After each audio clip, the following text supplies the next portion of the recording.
Welcome to Peculiar Stories, where we explore the fascinating world of near-death experiences and offer new perspectives on the meaning of life and death. Our goal is to shed light on these profound stories, deepen your understanding of life, and provide valuable insights to our audience. Whether you're new here or simply joining us again, we're thrilled to have you on this journey. If you enjoy what we do, consider subscribing to our channel to stay updated on our latest content, and don't forget to hit the like button to help our content reach a wider audience. So sit back, relax, and get ready to be transported to the edge of life and beyond. I'm sure you'll love this NDE. Without further ado, let's get to the story. My name is Luis, and the incident I'm about to describe occurred when I fell from a 30 to 40-foot cliff. It happened specifically as my feet left the ground, and I landed at the bottom. Perhaps not more than a few seconds. I'm not sure if this qualifies as a near-death experience. Although I was offered the option of not returning, it may have been more akin to an out-of-body experience. I believe it was 1973, and I was 13 years old. I recall this because my mother had purchased a 1973 Land Rover. It might also have been 1974. Mom was a rockhound who used to take my brother and sister and me on outings through old logging roads in search of interesting rock outcrops and structures. On this specific journey, she drove about 3/4 of the way up the east side of a lake before taking a smaller access road down to the lake shore. It was a lovely sunny day. The mirror-smooth lake surface reflected the blazing blue sky and white clouds. It was either July or August, I believe. Because it was a secluded location, there was no one else there. We strolled along the beach until we reached a point where the stones on the beach were all dyed red by water seeping down from the adjacent mountainside. My mother walked over to the beach's tree line and hiked up the mountain for approximately 50 feet, where she discovered a tunnel or cave. Large rocks and smaller debris were evidently extracted from the cave at the cave's mouth. Of course, a cave is exciting for children, so my brother and I hiked up with her to get a better look. My sister remained on the beach, sunbathing. We could hear water dripping at the cave's entrance.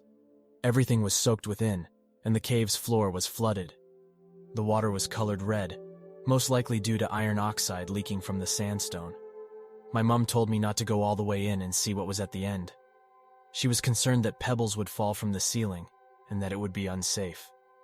Standing at the entrance, I spotted what appeared to be a light at the cave's end. This was most likely daylight reflecting off the damp surface of the cave and illuminating the interior. I assumed there might be another entrance from above, which was where the light was coming from at the moment. I began trekking up the cliff above the cave to see if there was another entry. My mother gave me her gloves to help me climb up the sloping hillside to the top. When I arrived to the top, there was no other way out. At this point, my mother requested me to remove her gloves because she needed them to break a rock with her rock hammer. I stepped to the bluff's edge and tossed the first glove. It landed short, so I threw the second glove to her a little harder. My sneakers began to slide on small pebble stones due to the power of extending my arm out. It seemed like I was standing on marbles. I tried to stop sliding but kept sliding. I reached for a branch to catch myself, but it snapped. I recall it being a dry, dead limb that snapped with a loud snapping sound. I was plummeting with my back to the bottom of the cliff at this moment. Here is when things start to get strange, and I recognize there's a lot of speculation surrounding these events. I'm not providing an explanation because I lack one, and I'm dubious because I don't know. But I am open to new ideas, so I'll simply get to the point. My knees buckled even before my feet left the ground. Then my legs pushed out with great effort. I actually jumped off the cliff at the last second. This was not done by me. Perhaps it was terror, but I didn't order my knees to buckle or my legs to push out. Nonetheless, this had the effect of preventing me from falling straight down to the cave mouth, where I would have been murdered quickly if I had collided with heavy boulders. This is getting strange. I was looking down at the earth as soon as my feet left the earth. The first thing I recall about this encounter is a profound sense of distress and loss. Everything I had known as a youngster had vanished. Everything, from the people to the locations. Maybe it was just a child's innate curiosity. But the distress faded, and I was surprised by what I was seeing. The earth was stunning.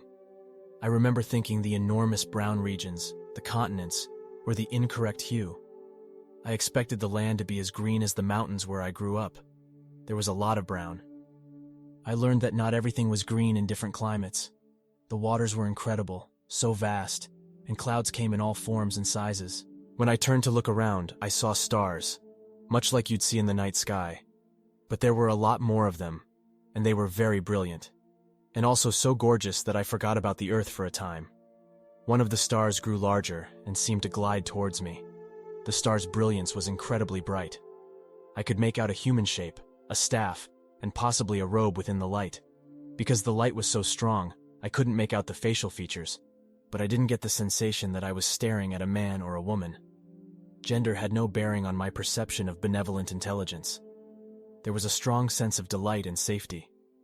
This new location was secure for a distressed child. I've always imagined that when I turned away from Earth, I was looking at stars. Perhaps they were all benign intelligences rather than stars. Although I don't recall any specifics, there was a moment that felt like an open book on my life up to that point, and what my life would be like in the future. You can stay here or go back, I was told. These were more like shared ideas than stated words. First and foremost, my reaction was emotional. I remembered the agony of losing everything, and then I thought, but I haven't done anything yet.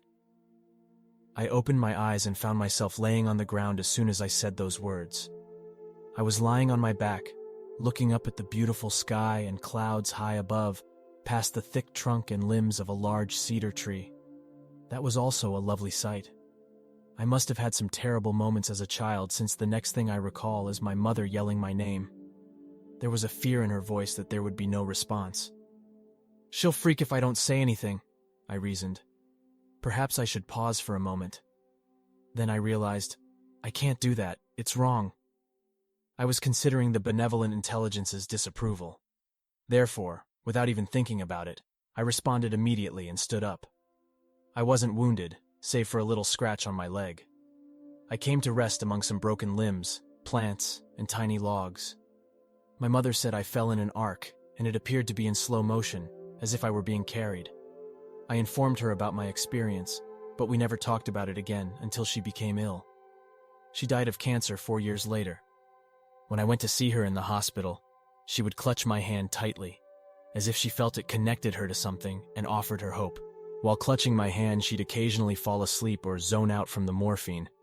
Seeing someone die from cancer can make a person feel helpless, even tortured. Even if I can't properly describe the experience at the cave, I will always be grateful she sensed hope. At this point, I'd like to state that if this is posted on the website, I recognize that folks who have lost loved ones may read this and question why their loved ones were not spared. All I can say is my condolences. I don't know, and I don't believe my life was more valuable than someone else's. Maybe there was an area where I could land and survive if I fell. Perhaps God placed me in that situation. I'm not sure. My mother believed in God, and I believe in God.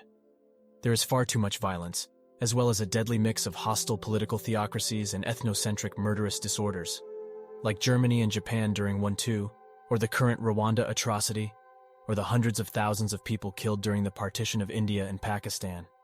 So much lousy leadership, with men preoccupied with money and power, willing to kill if it means getting more. Men, not God, are responsible for violence. Well, perhaps the experience made me more sensitive to life's atrocities. I shouldn't preach, but I wouldn't want to be one of the killers when it comes time for them to discover what and who awaits them after death. Even if I try to be objective, the universe is too amazing a piece of engineering for me not to believe in something absolute and most likely beyond my knowledge. That doesn't imply that the benevolent intelligence I encountered that day was God. Perhaps it was an angel or a deceased person with the authority to intercede. I'm not sure. I cannot conclude that the experience was mystical because it was not of this world.